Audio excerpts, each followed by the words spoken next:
Avowed has had a very interesting release.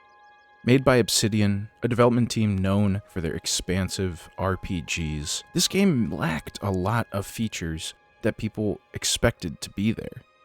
Because of this, it got a very mixed reception from people. But I don't like to trust people. I like to play games and see for myself. So is Avowed worth checking out, or is it a huge disappointment better left ignored? Let's talk about it. Now, I don't like listening to other people, but you should definitely listen to me, so you should like the video, leave a comment, and subscribe to the channel. Avowed is pretty interesting to talk about because there's really, I think, two totally separate points to analyze when looking at this game. The first is, what did you expect it to be? And then the second is, given what it is it still good? And I think a lot of the negative takes I saw on the game came out of that first camp that expected this game to have more in it. All of those complaints are valid. If we compare this to a Skyrim, even if we compare it to older Obsidian games like Fallout New Vegas, there's a lot missing in terms of immersion and freedom. There's no real skills outside of combat-focused ones, melee, ranged, and magic. You can't attack random villagers. You can't even steal. If you see something that you can pick up, you can take it. And it's kind of weird because I think clearly they didn't mean for that to be the end result. I had a couple of scenarios where I did steal something from someone. I took things out of their backpack, and they had a voice line to comment on it. But at the same time, focusing on what isn't there and ignoring what is there, I think does a disservice to the game. Every game has features that got cut or left out before the game's release. And while I think it's okay to wish that those things were in the game, we still need to look at the game for what it is. So what is Avowed? It's essentially an action RPG game, with a much higher focus on the combat and the moment-to-moment action, rather than the overall RPG-ness of it, where you can go anywhere, do anything. There is still a very large world to explore. It's split into 4 hub areas, and there's side quests to do. All the high-level stuff is there that you would expect in a more open-world game. There's just less of a focus on the actual role-playing. When you build your character, you get to pick a few backgrounds, and those backgrounds can come up as dialogue options later in the game, but mostly it's cosmetic. I didn't feel that there was any direct impact on the narrative because of who I chose my character to be. You play as a godlike, someone touched by an unknown god in these worlds, and you're sent by your king as an envoy to the living lands. I've never played the Pillars of Eternity games, which this is in the same universe of.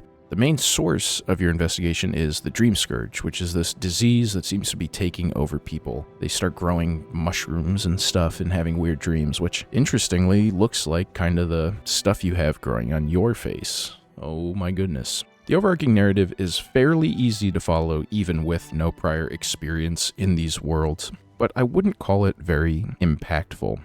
As you go, you hear this voice in your head, and I don't know if this was intentional. I just found that voice very annoying. You would think it is kind of a guiding light, but I just didn't like them. And luckily, they give you the option to not like them. As you explore each of the hub areas, of course, you're working towards the main quest, but they also have their own self-contained narrative occurring that really gets fleshed out through the side content. The things that happened in all the side quests felt like a part of the main quest. I very rarely went through one of these side quests and thought that was a side quest by the end. Instead, I was usually thinking, wow, I'm glad I decided to do that because it really contextualized what's going on in the story and what's going on in this area. I never really got to a point where I just gave up and powered through to get to the next main quest or area to explore. The other big focus of this game is its combat. Whether intentional or not, the end product of this game is very much an action RPG. You're going to be doing combat, you're going to be doing it a lot. There's only 3 classes really to choose from, melee, ranged, or wizard, but I found as I played through it that you're going to pick up skills from all 3. The skills themselves are not very exciting. They all boil down to do more damage with this weapon, or do elemental damage if you're a mage. But the combat itself is very impactful. It's very active. There's a lot of dodging, moving, positioning. It's very common that you're going to be fighting a large number of enemies, not just one. And so how you position yourself, how you use your companions and their skills can really make or break the fight. It can get a little repetitive by the end of the game because you don't really get that many skills that you can use. Most of the skills are either passives or spells that have long cooldowns, and so each combat does sort of feel like it plays out the same. Use a couple spells, then just bash the guy on the head, repeat.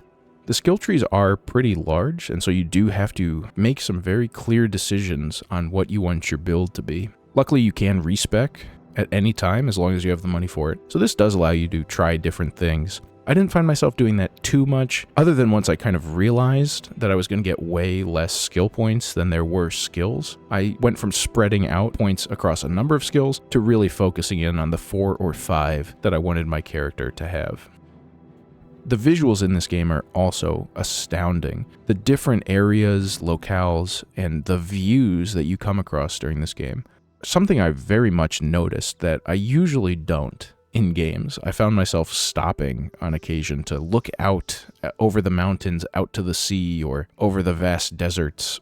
They really put a lot of effort into making these lands living, and it really comes across.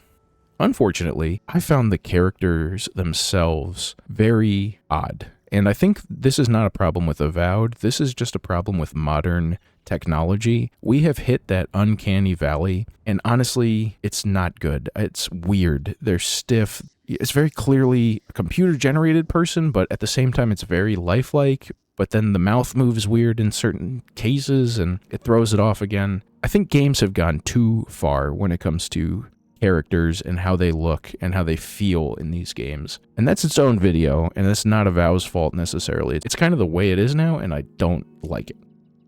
Overall, I enjoyed Avowed quite a lot. Sure, it does not have some of the features that maybe should have been expected to be here, that other games in its genre have.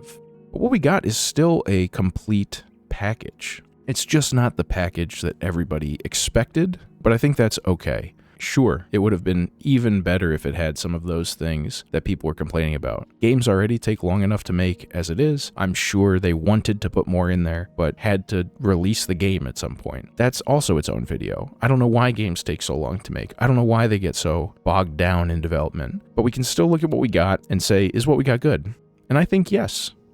But what do you think? Is Avowed not worth playing because it doesn't have certain things like stealing? Let me know in the comments down below. If you liked the video, hit the like button, consider subscribing to the channel, and I will see you all with the next video.